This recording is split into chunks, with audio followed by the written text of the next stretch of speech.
You are Locked On Bills, your daily Buffalo Bills podcast. Part of the Locked On Podcast Network, your team every day.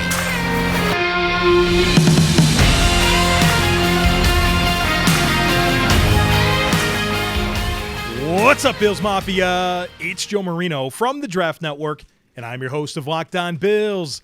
Happy Monday to you, and thank you for making Locked On Bills your first listen every day.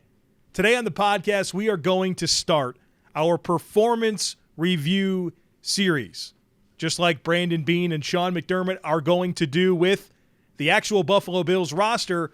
On the podcast, we are going to examine every single position group, talk about every single player and what they accomplished last year and what the path forward is for them. What is their value to this organization? And throughout this process, it's going to lay the foundation necessary for us to talk about expansion and how this team moves forward and what areas are the critical needs and what the team needs to do to address them. And so this is the foundation for the entire offseason. And so today we are going to start with the quarterback position. Now, before we get into the quarterback position, we have got to acknowledge that Buffalo Bills offensive coordinator Brian Daboll is now the head coach of the New York Giants. After a couple years of wondering when this was going to happen, it finally did. He follows former assistant general manager Joe Schoen to the Giants, and he's now their head coach. So across the past 7 months, the Buffalo Bills have had to say goodbye to Dan Morgan and Joe Schoen from the front office, and now Brian Daboll from the coaching staff. And potentially there could be more coaches leaving.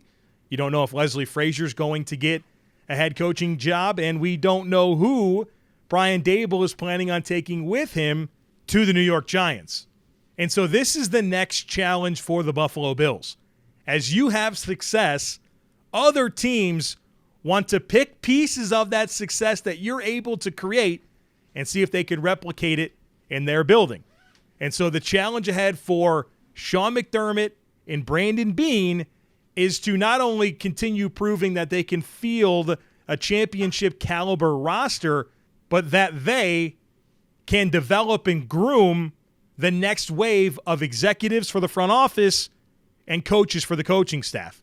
And across the landscape of the NFL, you've seen this work well for organizations where they prove that they can be the type of football operation that can withstand some departures. And you've also seen this work the other way around, where as key members continue to get plucked, the success of the team that they get plucked from really changes. And so we'll see what the Buffalo Bills are made of in the coming years. Now, the most interesting thing in the immediate aftermath of Brian Daboll getting this coaching job with the New York Giants is who the Buffalo Bills offensive coordinator is going to be. And obviously, we talked a lot last week about how Josh Allen came out and endorsed Ken Dorsey as the guy he wants to be the offensive coordinator. And we heard from Sean McDermott and Brandon Beane about how they are well aware of Josh Allen's desire for Ken Dorsey and how they are committed to making sure that Josh is involved and in the loop on this decision. Now, Ken Dorsey may want to go with Joe Schoen and maybe take a bunch of money from the Giants, and he feels like that's his best path forward for him to get to where he wants to get as a coach. Now, to me, staying in Buffalo, working with Josh Allen, and continuing to showcase his ability in Buffalo with a really good offensive infrastructure in place, to me, that's his best path.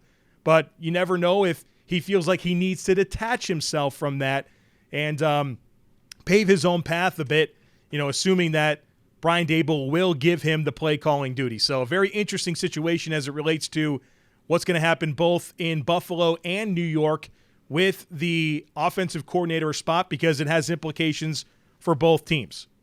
All right, let's do the performance review on the Buffalo Bills quarterback situation. And just to give you an idea of what this is going to look like, we're going to go through every single player at every single position, and we're going to break each player down by examining them through the following criteria: how they were acquired, their age, their contract status, what the implications would be if the Buffalo Bills released them, key statistics from the 2021 season. We'll talk about how they performed in 2021 and forecast them forward on this roster in 2022. And then we'll close out the podcast with an overall assessment of the position group. Well, we're talking quarterbacks. We got to start with Josh Allen, number 17, the Buffalo Bills starting quarterback. He was acquired with a first-round selection, number 7 overall in the 2018 NFL Draft.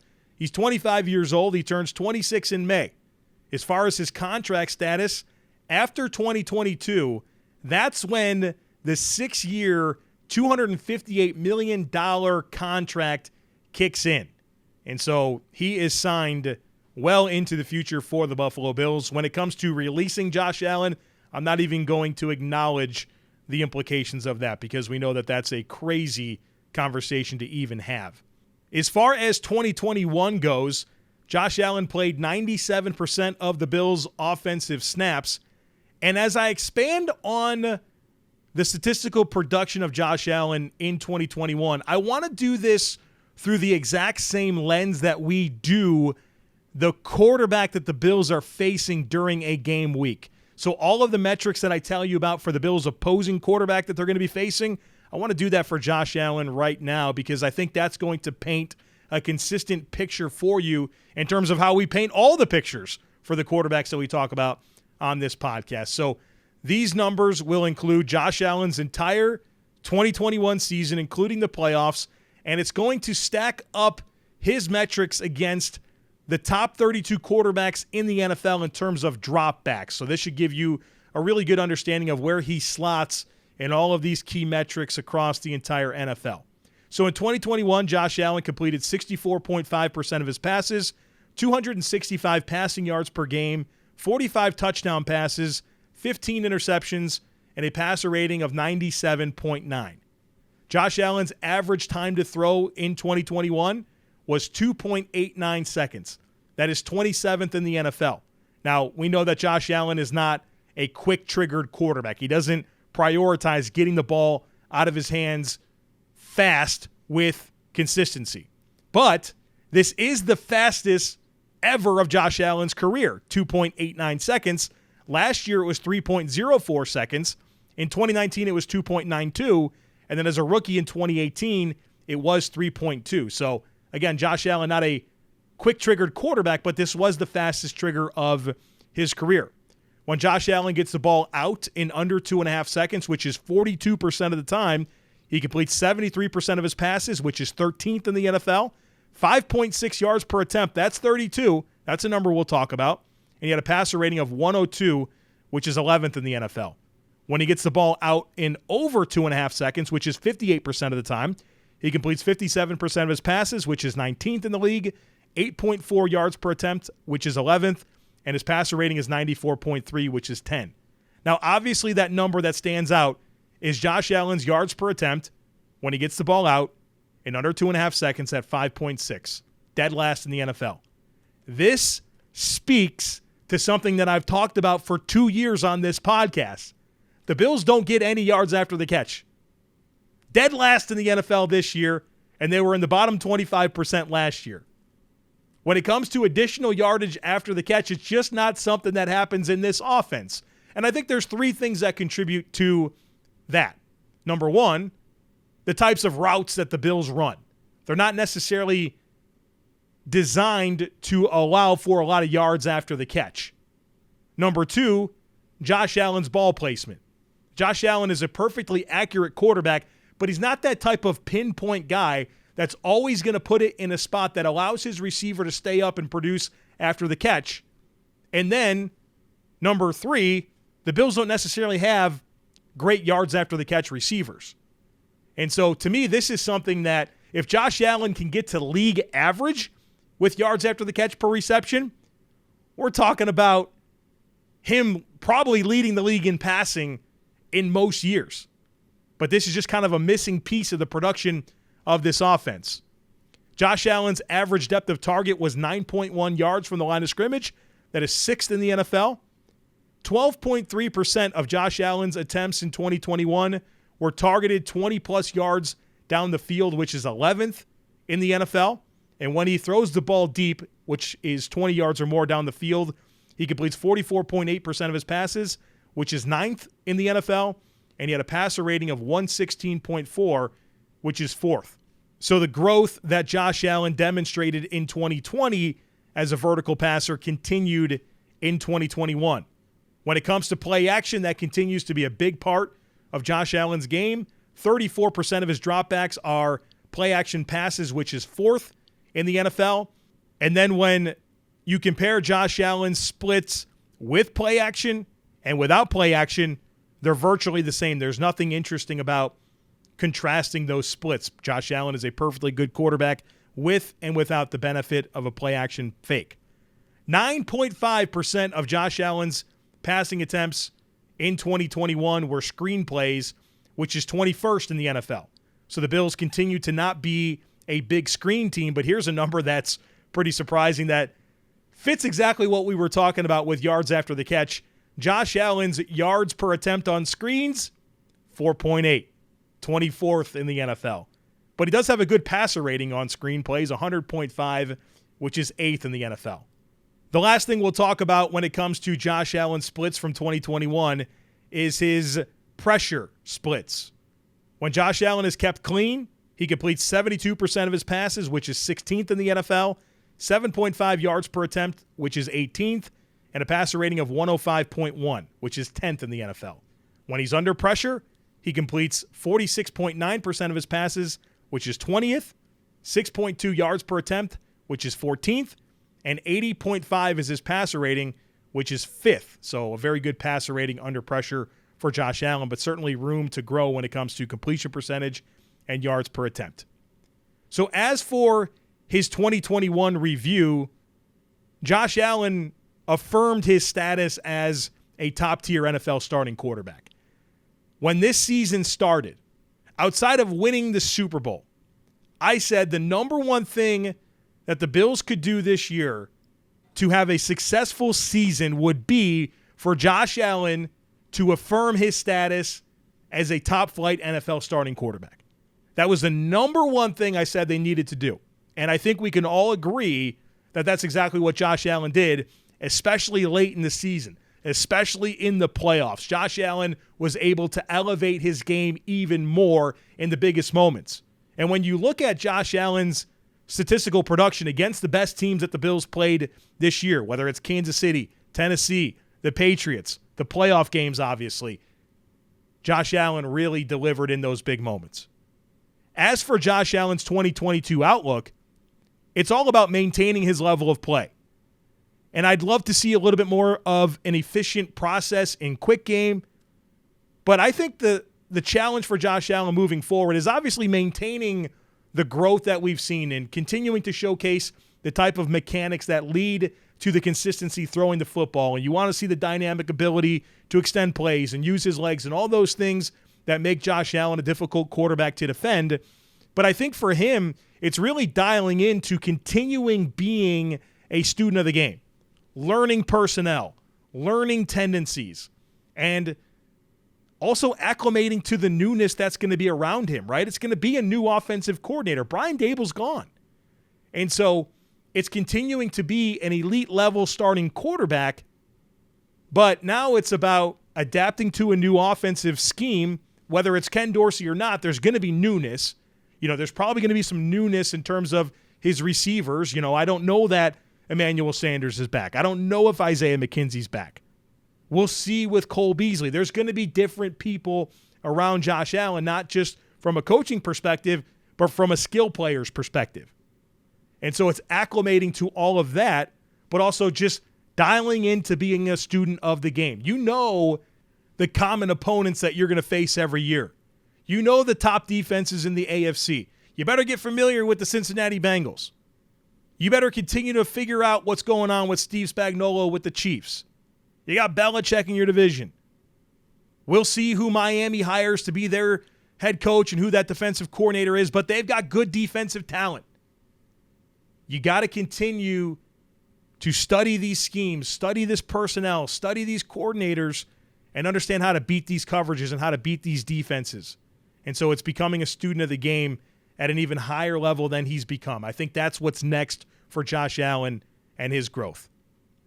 It's the new year, so that means New Year's resolutions. If yours is about getting fit or eating healthier, make sure you include Built Bar in your plan.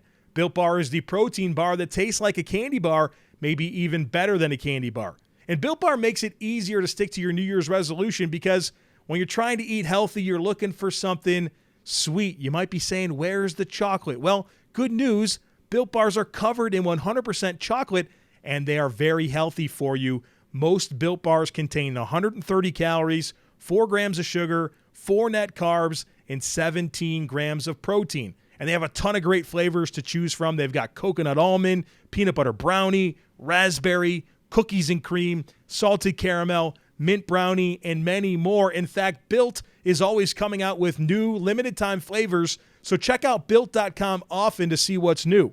I've got a deal for you. Go to Built.com, use promo code LOCKED15, and you'll get 15% off your order. Again, that's promo code LOCKED15 for 15% off at Built.com.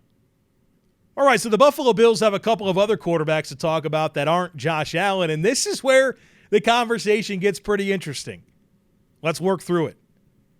The backup quarterback in 2021 was Mitchell Trubisky. He was acquired through a free agent signing in the 2021 offseason. He's 27 years old. He turns 28 in August, and his contract is expired. He completed his 1-year, $2.5 million deal with the team. In 2021, he played 8% of the snaps. He attempted 8 passes, completed 6 of them for 75 yards, and had 1 interception. He had 13 rushes for 24 yards and 1 rushing touchdown. Of course, a good number of those were kneel downs at the end of the game. As far as his 2021 review, I would say that Mitchell Trubisky provided the Bills with quality depth behind Josh Allen. I felt good about the Bills' backup quarterback situation for the first time ever under Brandon Beane. And it was a pretty rare situation, right? Being able to get Mitchell Trubisky and to get him on such a cheap deal. This guy started over 50 games with the Chicago Bears, and while he maybe didn't fulfill the promise of being the number 2 overall pick, he was a reasonable quarterback. He had a reasonable amount of success. And so for him, going to Buffalo was just about rehabbing his image and positioning him for a better opportunity in 2022. Well, now here we are. And it's not like Mitchell Trubisky played in the regular season to really do something to showcase himself to the NFL, but he had a good preseason, and he got to work under Brian Daboll and Josh Allen and be part of this environment that has really allowed Josh Allen to develop.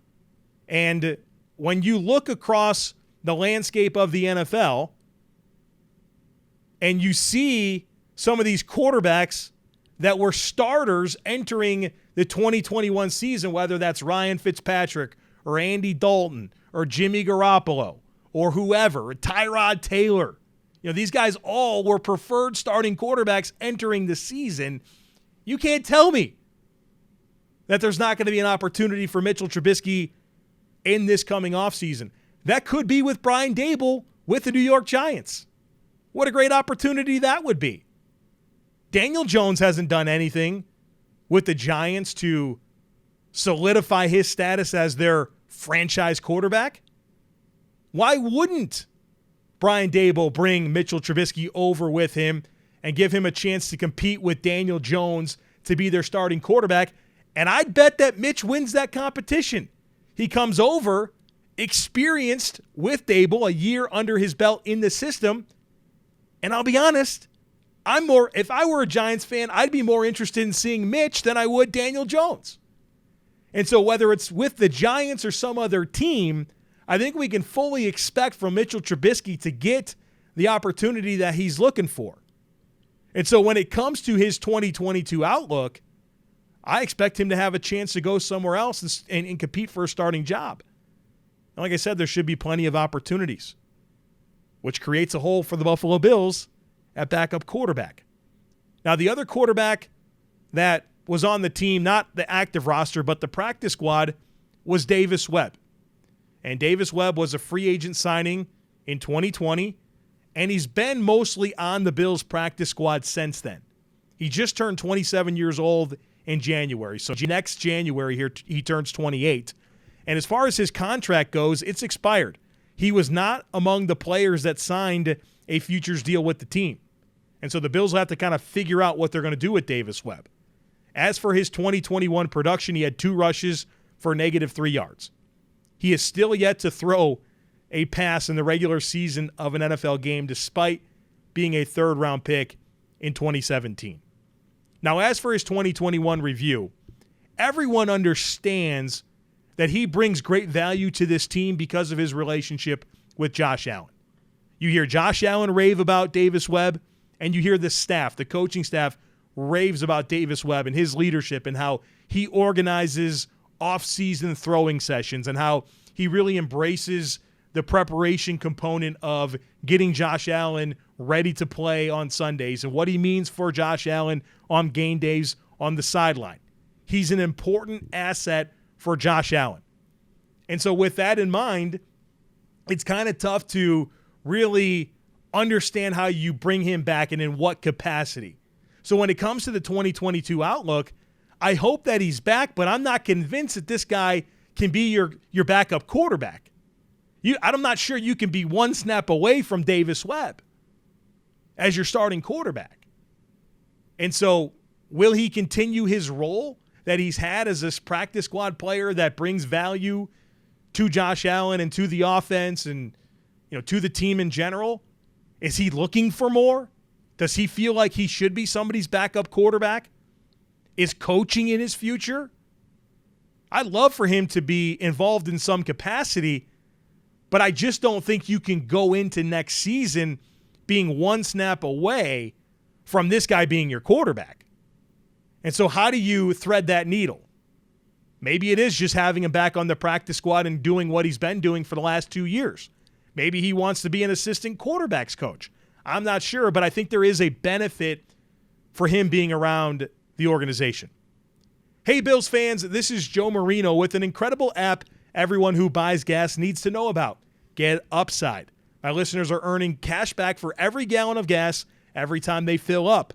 Just download the free Get Upside app in the App Store or Google Play right now and use promo code TOUCHDOWN for 25 cents per gallon or more on your first fill-up. Cash back. Do not pay full price at the pump anymore. Get cash back using Get Upside. Just download the app for free and use promo code TOUCHDOWN for 25 cents per gallon or more on your first tank. Some people who drive a lot are making as much as $200 to $300 a year in cash back, and there's no catch. The cash back gets added right to your account, and you can cash out anytime to your bank account, PayPal, or an e-gift card for Amazon and other brands. Just download the free Get Upside app and use promo code TOUCHDOWN. All right, the last thing I want to do here today is just kind of tie a ribbon on this quarterback situation for the Buffalo Bills, as we've talked about the 3 players that matter, and it gives us a good idea of where the Bills are at when it comes to quarterback. Now, the good news is the Bills have their guy. It's Josh Allen. He's the franchise quarterback. There's no more questions to be answered about that. The biggest doubters of Josh Allen have nothing left to doubt. The question is the backup quarterback situation, because the only quarterback under contract right now for the Buffalo Bills is Josh Allen. And so how do they go out and address this QB2 situation? Again, I don't think it could be Davis Webb. I don't think you can be one snap away from this being your starting quarterback. But I've said that for years. Whether it was Matt Barkley or Nathan Peterman. That's the type of backup quarterbacks that the Bills have had. Last year was great to have Mitchell Trubisky there. So what do the Bills do about this? Who can they go after in free agency to make sure that they have a reasonable backup quarterback? And Brandon Beane acknowledged this during his year-end press conference. When he talked about the departure of Mitchell Trubisky, He said, first of all, if Mitch doesn't find what he's looking for, we'd love to have him back. We've got a spot for him. We already talked about that. Mitch is going to find what he's looking for. But beyond that, Brandon Beane came out and said that we have to look to free agency and the draft for a backup, and that given Josh Allen's style of play, it's very important to have a backup quarterback that you trust. And so what I've done is assemble a list of quarterbacks that are expected to be free agents that I think the Bills should consider to be the backup for Josh Allen.